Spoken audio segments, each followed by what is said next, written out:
I got my main man, Thad Barnes, here. He's in the GSD inner circle. And we are going to be talking about something that I truly think is one of the most important things in any business. It's going to be about setting. You can see the topic. You can see I got right behind me. We got the graphic. It's a little truncated there, but you can see the important part on how to leverage yourself, because there's all these videos that I see on the internet, and there's a lot of advice people have about leveraging people and time. I don't have enough time. That's a key indicator that you can buy time. You get the most important piece in your business, which I personally think is the setter. If you don't have a setter, well, guess what? You actually do. It is you. And Thad and I were just talking offline about what I was giving him a story about. My startup period is all about finding leads and being able to cold call them the next day. How exciting it was to be able to find a lead that you'd find on a website that spent money. You screenshot it, you put their website, their email, their phone number into your database, then you cold call them knowing that you're going to have a result the next day. I was my own setter. I didn't even think go hire somebody else, get a good night rest, and just sell all day versus prospect all day. So that's why I think the leverage is so important, because this is a money making activity. This is not like a person that's a project manager where it may look like a sunk cost of taking care of your existing clients or your tech or whatnot, where it's a fixed cost fee. This is something that's going to make you a ton of money, and there's no limit on it. The limit is the cap you put on people, the hours you put on people, the limited marketing you do on your social or your ads. And these people have like very good talent. When I say these people, it's our people. We all have that grind. We're entrepreneurs. We're fucking crazy if you're in this game.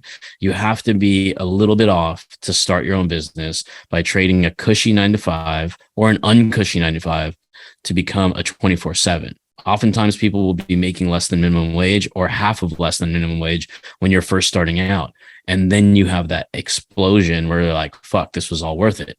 Now, from hindsight, 2020, before these grays and before when Thad had long hair, long flowing golden locks. Exactly. I'm going to give you advice from the future that I would give back to myself, that starting person, is be a leader earlier on, get leverage where you can actually make more money. Because that's really the first thing, is like, how do I make money? I want to make an offer. I want to have a niche. And then it's all about penetration to the market to avoid a couple of things. Avoid niche hopping, and avoid changing your offer over and over and over again, thinking that's the problem.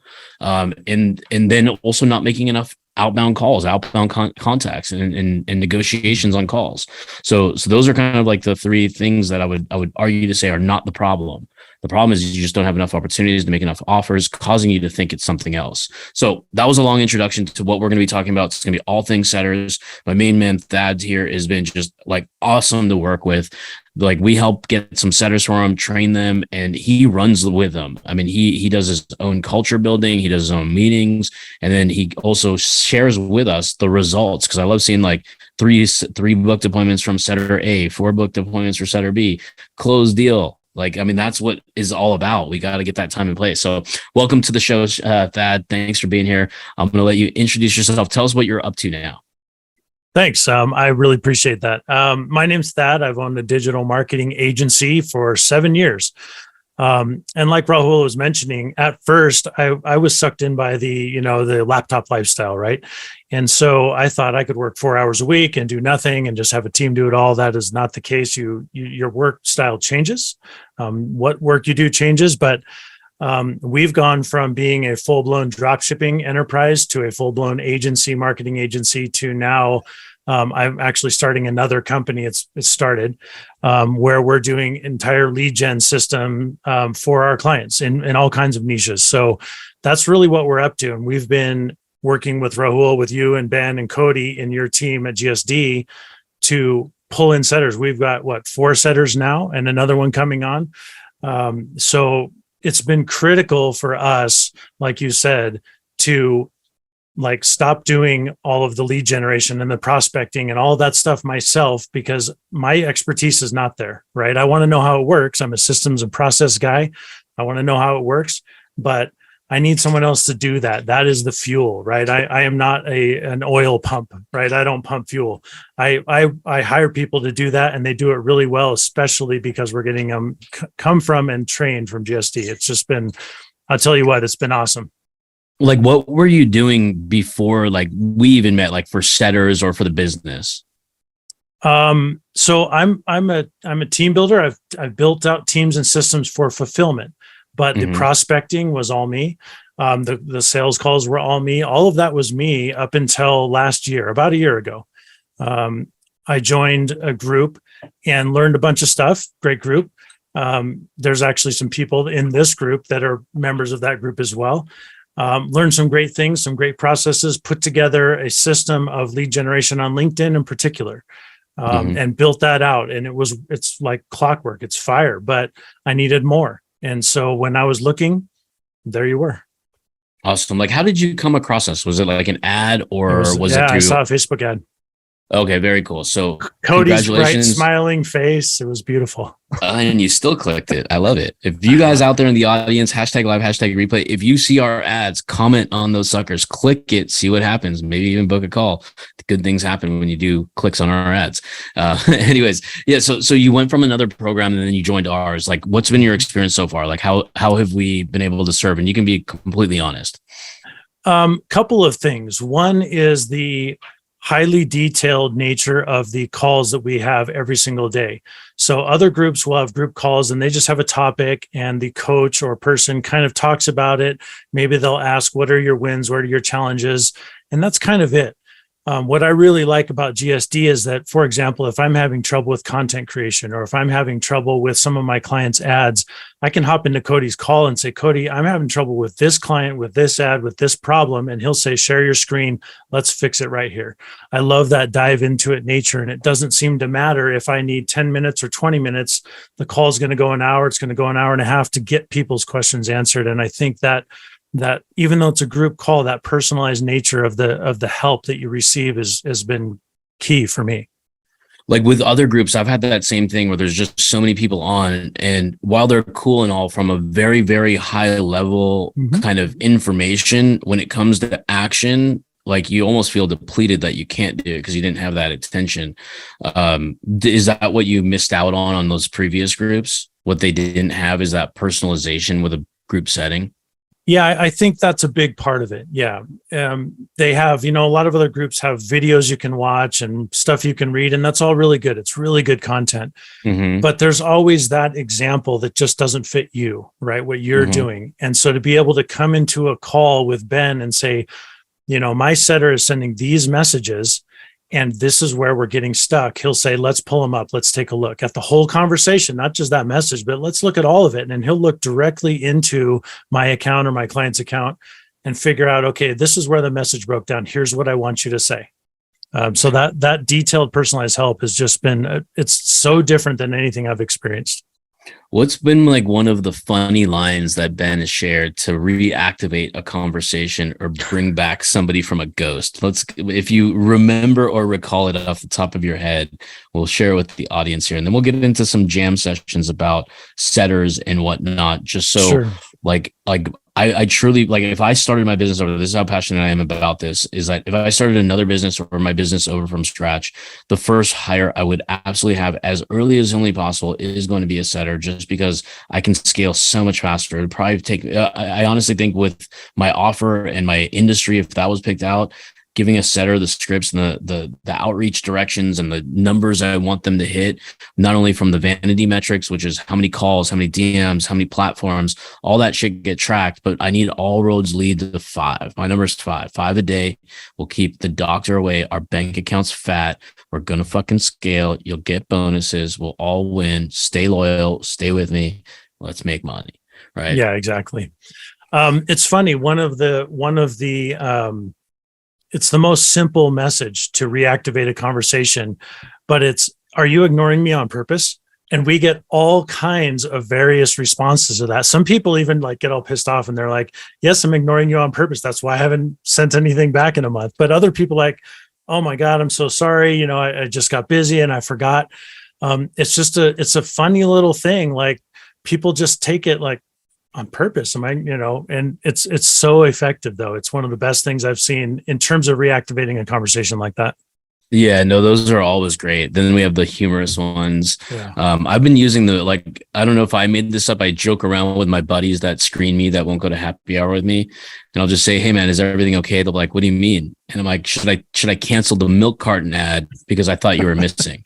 Right. Right. So I use that in settings. So I like to just joke around in general, but that's what today's platforms are all about. CEOs of fucking companies are no longer wearing their stick up their ass suits anymore. They're wearing hats and hoodies. So like humor is something people do appreciate. Look at fucking Elon Musk. He's having fun and yachts and making fun of himself, and Bill Gates Smoking joints with Joe Rogan and yeah.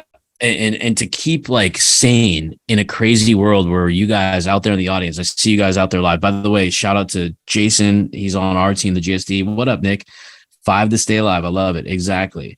And it also reminds me of that $5 foot long commercial. Remember that $5 foot long? I miss that. Yeah, you're dating yourself with the milk carton thing and now this. Oh my gosh. Exactly. Right. Yeah. And Caitlin says, feels like prom all over again, getting stood up. One thing I add on to that, I love that line, feeling like this feels like prom all over again, feeling stood up, is that I'll do ... should I cancel the limo bus? Just to add a little flavor on top of that sucker. It's pretty fun. Now, with you and Ben and the team and everybody that's training the setters, so I know that like we place the setters. We have twice a week setter only. Entrepreneurs are not welcome calls. They're totally on top of what we already do. If you do show up, that's fine. We'll let you in. But like, what's been like the best part about having access to that ongoing training? I would say probably the idea that not only am I working with Ben, or not only are our setters working directly with Ben, but they're working with each other. And so when my setters are going through our scripts, those are our scripts. That's what we're using. That's what we're doing. What's working for us. But somebody else is working in a totally different niche, having an issue. Ben will pull up the messaging and go, that's interesting what they said. Let's try this. And it's something that hadn't come up for us, but if it does, now we have that in our bag, right? So it's the nature of the group setting that you want to be able to learn from each other, combined with the detail. And I know I keep going back to that personalized, detailed instruction, but it's just so critical that I think when you combine the two, that's where the real magic happens. Yeah, I think part of like the way we've structured everything is from our learning deficits, because like we learned like in college, I dropped out of 4 of them. I mean, that should be a clear sign. I don't learn things very fast. I learn things fairly slow. So having that screen open, tell me what to write and type, tell me how to think the next time, because like there's teaching is one thing and copying and pasting is another. But then the last part is like, how does the setter themselves understand this situation and be able to repeat that behavior over and over again, and then find other problems to solve after that. So I always compare it to people who are forgetful, like Drew Barrymore. If you guys have heard of 50 First Dates out there in the audience, like she always forgets every single day and it's like starting over. Sometimes setters can be that way. Our job is to avoid those people, number one, but number two is infuse that information so they can get bigger and bigger and bigger, and like literally hire one setter and then they manage the rest of the setters so you can alleviate some of the pain so somebody can be the leader. It just makes it so much more effective. Now, what do you have your setters doing? You have the DMing, you have the LinkedIn. Is anybody doing any phone-based stuff for you? Yeah. So one of the setters that came to us through GSD is, well, they're all rock stars. Let's be honest. But one of them has started taking kind of qualifying calls for our client without even being asked.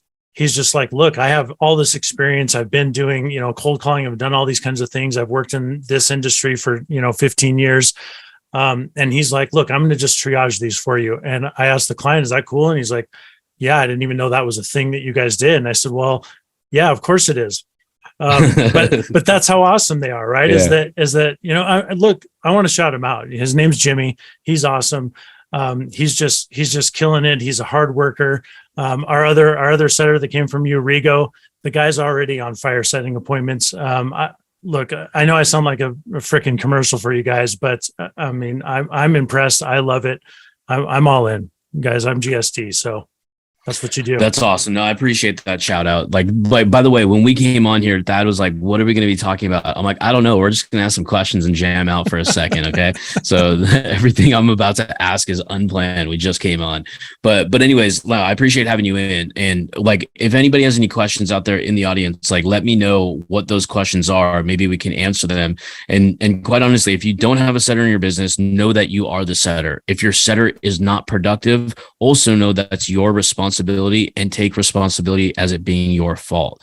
You have to be a good leader, give them their tools. And these guys, the team, the family, they'll work their fucking balls off or other parts off for you just to get the result, because nobody came in to fail. The leadership fails them and then they leave. But if you have the right systems, the right KPIs, think about that, what that can unlock for you for a second. Think about, you have a setter, they're fucking shit up and you're hesitant to get another. You're hesitant whether you should cut their hours or fire them. Why not just fix the overall solution that needs to be solved anyways, so you have scale, get the right training, get the right systems, get the right process, because you can either go on YouTube and figure that stuff out, or you can get it way cheaper, way faster with us. So that's not a direct pitch to you guys. If you guys do want setters, hey, we offer them, like, it's almost like the Costco hot dog in our world. We try to sell it and offer it as low cost as humanly possible, because what we do is we spend a lot of time like with recruiting. We have a Facebook group to recruit. We have ads running to recruit. We have filtering. In my brain, starting this process, I'm like, cool, just get a dude on the call. We'll train him real quick and flip him over to somebody once we're done with a couple weeks of training. Damn, that was not the case. It turned into an HR company.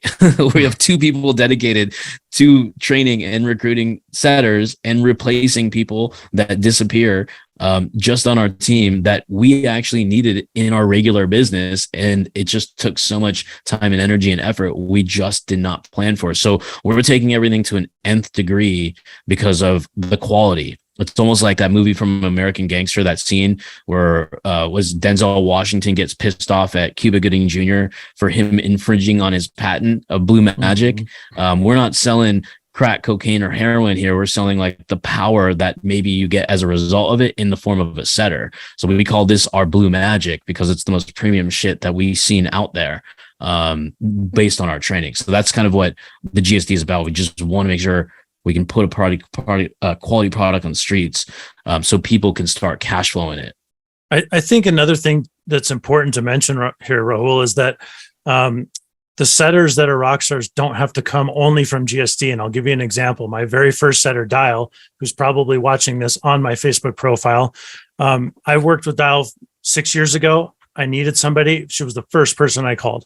And she came on board, went through GSD's training on her own time. She had another job. She went through it on her own, then came with me full time. And within a week was setting 4 appointments a week. And within the second week, it was 8 appointments. Now it's 3 to 5 every single day. So it doesn't just have to be people that come from you that you guys have found. If you mentioned earlier, if your setter's having trouble, if they're stuck, if they're just not getting it, it's not always because it's the setter's problem. It could be your process. It could be your SOPs. It could be your time with them that you don't have to give. GSD can solve that for you. It's good point. Dial's amazing. Yeah, because there's a bunch of people that we don't actually place. They join our training calls. But yeah, that's absolutely uber important. I'm glad you brought that up, is like giving access to the resources. Because think about this. Let's just say like you're hiring people and you have invested money into coaching, training, seminars, whatever it is. Like you've accumulated this knowledge over a lot of time. You can share that knowledge. What I like to do is I've become really good at delegation, where I try to do as little as possible. And leadership is a quality that is always going to be learned to motivate people to do the things that you want them to do and help you scale the business. But what I was getting at is, you can bring in your setters into the group. Like if you invested all this money, think about like you're basically giving them a college scholarship. You're investing into their training, their personal development, because like they're not getting that somewhere else. They literally are not. They're going into big ass groups, coming out more confused than they went in, becoming less productive than they should be. And then you're wondering, why the fuck can't you get 8 booked appointments every week like this other guy's doing? It's because of the lack of the skill. That's the only difference, is skill set. And I remember those commercials that said knowledge is power. And as kids, you're thinking like, what a stupid shithead commercial. That's going to force my mom to make me read a book or some stupid shit. But as you're getting into adulthood, that is the most fucking important thing to make money, to influence people, to have good relationships, is the art and science of like leadership, skill development, and then being able to persuade people. And if you stop learning it, is the day you stopped actually trying. Because if you're not growing, you're dying. That's a Tony Robbins quote, and I wholeheartedly believe in it. I used to think of like, oh, all you have to do is maintain it. And then I was thinking, well, it's hard to maintain the status quo. That's fucking hard work. If you want to go up a level, you need the right people around you. Which is like, that's where you get into Kobe Bryant, Michael Jordan territory, where they just put in the extra reps that other people are unwilling to do. And when they see somebody trying to catch up to them, they're just going to do more. And that's kind of what we like to embody with not teaching employees to work 24/7, but we're teaching them that it's okay to go above and beyond. It's okay to develop your skills. It goes noticed. It will be rewarded. The end goal is the results. The effort is one thing. The execution is another. The results is the final product. Our job as leaders is to get them to get that result, give them everything we got, and give them the best fighting chance to win, because then they can support their families. And then they can support your family by bringing you more opportunities. And then the people you serve, if your shit works, guess what? You control their income, because Thad does incredible marketing. When he gets a client, that client increases their business. Guess what? That client can now help other people. Like if it's a chiropractor, they can save back pain. They can have better, healthy, happy families. So much more impact when you think about it from a whole different standpoint, a whole different perspective, that it can all start with you being the genius with the idea, the offer, and your focus, leveraging a setter to be able to execute it to market. So you don't have to be doing the cold calling, the cold emailing, the zaps, the zips, the zops, whatever the fuck you want to call it. You can leverage somebody that can do that, that will be your leader for the rest of your setters coming in. So anyways, that was kind of like a little bit of a monologue there. I think it's that important. That's why I've been talking so much about setters lately. I've even written a whole fucking webinar on setters itself, because I think everybody needs to hear this and finally get off like whatever side of the fence you're on. If you're already on the fence thinking about getting one, fall the fuck off and get one. It doesn't even, if it's not through us, at least go get one. If you fail through a bunch of times, then get the necessary training, hire one of ours. They come ready to rock. And we'll replace them if you don't like them. So it's fully transparent. It's like, there's no ifs, ands, or buts about it. It will guarantee to make you cash, period. And it's not even that expensive. It's more expensive to just do it yourself. Anyways, Dad, what else do you got cooking? Like what's going on with the business now? How's everything been going since you've been starting with us? So growth mode, honestly, we pour pretty much, all of the profits that we don't need to take ourselves back into the business. So more setters, more advertising, more this, more that. We're in full growth mode, 100%. In fact, so I mentioned I started my agency a long time ago. Last year at this time, I guess it was January. I started working with a closer, and I just found him by happenstance. He's an awesome dude. I love him. His name's Darren. He's probably not watching this because he's a monster and he's working. But he and I actually formed our second company as partners together. That's how much I believe in what I'm doing with you guys and what I'm doing with him. So that's the next evolution of this, is we're pulling this whole service out of my company and building a second company. So more to come all the time. I love it, man. Like, so are you allowed to share what that other company is going to be doing? Yeah, that's this company you see right here. Okay. Leadstar.io. Yeah. Okay, cool. We literally just bought the domain. I don't even have a web page up for it. But yeah, it is full lead generation services across the board. So my other company does Facebook ads, Google, all that digital agency stuff. This is going to be, full blown lead generation. So we're, like I said, I'm not a closer. Darren's my guy. My closing rate's like 3% or something terrible like that. His is like 50. So I'm super excited. You're the ops guy, man. That let the closers close, let the ops guys be ops guys. Yeah. So I am. And that you mentioned a good point, which is very big in what we're doing here, is that your guys' training and your systems and your ops, I'm taking and I'm modifying to my needs, right? Which is what you do with a course or a program. But what I'm finding is I don't have to do that much. And because I'm such an ops guy, this is what I do, SOPs, systems. I'm an IT guy. I come from that world. I don't have to do that much. It just works, right? So, I tweak a few things here and there. That's normal. But gosh, other programs they're 2 years old. They're 4 years old. They're whatever. They haven't updated shit. These SOPs I'm finding are just tight. So it really makes my job easier. Yeah, I think like I've seen a lot of SOPs out there, and what I've noticed is that the people who build the SOPs didn't do that service, but they wrote it as if it would help other people, which it can't. It's already a failing thing. Or they just don't have the experience to write an SOP that has been executed. And I'm going to give you guys a taste out here in the land. If you guys type in #SOPs, I might share this with you. Like, this is going to be more of like the onboarding side. And this is how we think. Like, if something it needs to be repeated, we are going to repeat it. Okay. We're going to write it down. So like, we do a lot of banner ads, like Facebook ads, video ads, all kinds of shit with a bunch of partners. And we have like all these different templates for when we need their specs. Then when we completed it, we need their approvals really, really fast. We have coaches, like we do a lot of ads for coaches and a Facebook ad account clients. So here's the template. It's already done. Here's our master template when we're kicking off a campaign. Look how detailed it is. Here's our SEO client templates, our on-site works completed, our approval templates, our retainer clients, our real estate. We have things and categories for every type of industry that we've served. So we have a lot of those. So if somebody, I'll give that to you. You don't have to. I saw you wrote #SOP. I'm sure it's for commenting and participating here, but you're going to get a copy of that for sure. If anybody else is looking for SOPs, but most importantly, this is absolutely 100%, totally without a shadow of a doubt, irrelevant to you if you don't have a client to serve it to, or you don't have enough clients to systematize. I think the first step is going to be get your setters in place, hire us to do it, or get them in our training somehow.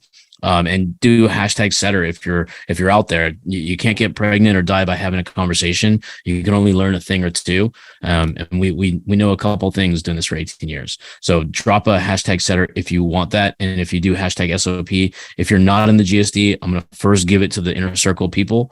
And then after that, we'll see if we share it. If there's enough activity around it, maybe I will share this as a freebie for y'all. Okay. Awesome. Thad, anything you want to say to the people if they're on the fence of considering even just not even joining the GSD, having a call with one of us? Don't hesitate. What you're going to find is that you'll regret waiting.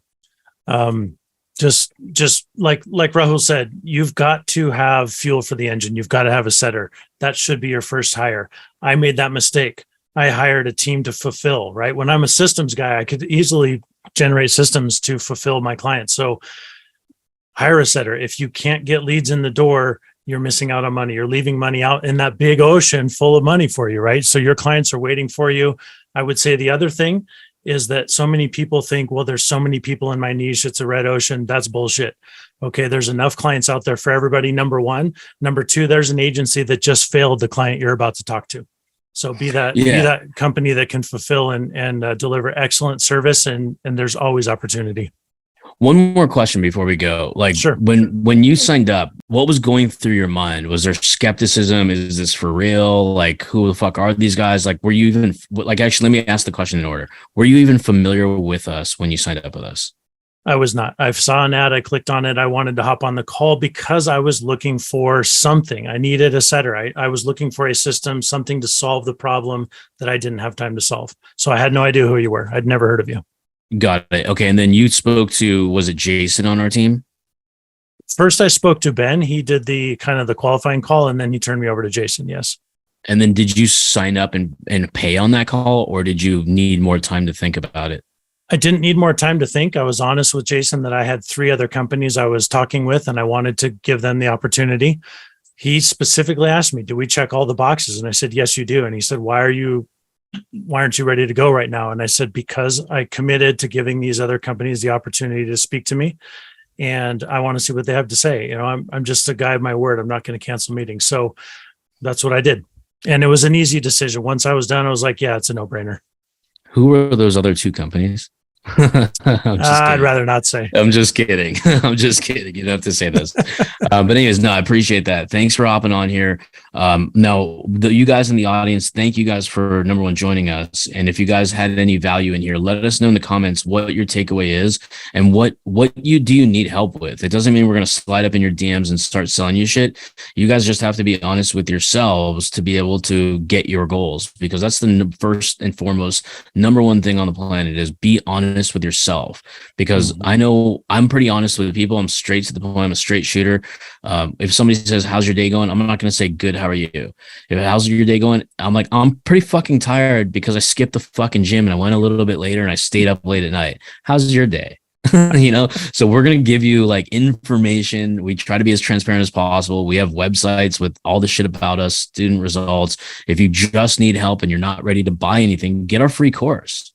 There is so much free stuff we're going to be doing here. And if you have a topic that you think needs to be spoken about, tell us in the comments, tag us. What do you think this group is for? It's not just to go find clients. It's to help you guys talk good about us behind our backs. We want to help you guys get clients without even knowing that we don't know if you got clients. I know some people have told us and some people haven't, but use this group, use this as like your free course, your community. It's the GSD. That's why we named it the GSD. We didn't name it the Rahul and Cody show. It's the GSD because it's a culture. It's get shit done. Because there's no valor in delaying success. You all know it. You all have experienced some form of regret, whether it's as simple as not asking out the girl you really liked or the guy you really liked and now they're married, or if it's you wish you would have done something like a year ago, 2 years ago, 5 years ago that put you in a worse situation. You have to get out of your own way. This is holding you back. Instead of listening to the voice that wants to tear you down, listen to the voice that's in your gut that says, hey, if I have this, I can kill it. Listen to that person. But communicate in the group. Let us know what you like about the GSD, what you want help with. We'll help you out. We'll slide in the DM, give you some free resources. If you feel like you want to work with us in a more intimate capacity, you have that option available to you. We can look at our availability on our calendars and get that shit to you. Now, Thad, you and I are about to go straight from here to another GSD call. All right. Thanks, Thanks, everybody. wins, baby. See you guys. Thanks, everybody out there. And thanks, Thad, for joining us. Thanks for all your time. Thanks brother. for having me, guys. GSD. Okay. Bye.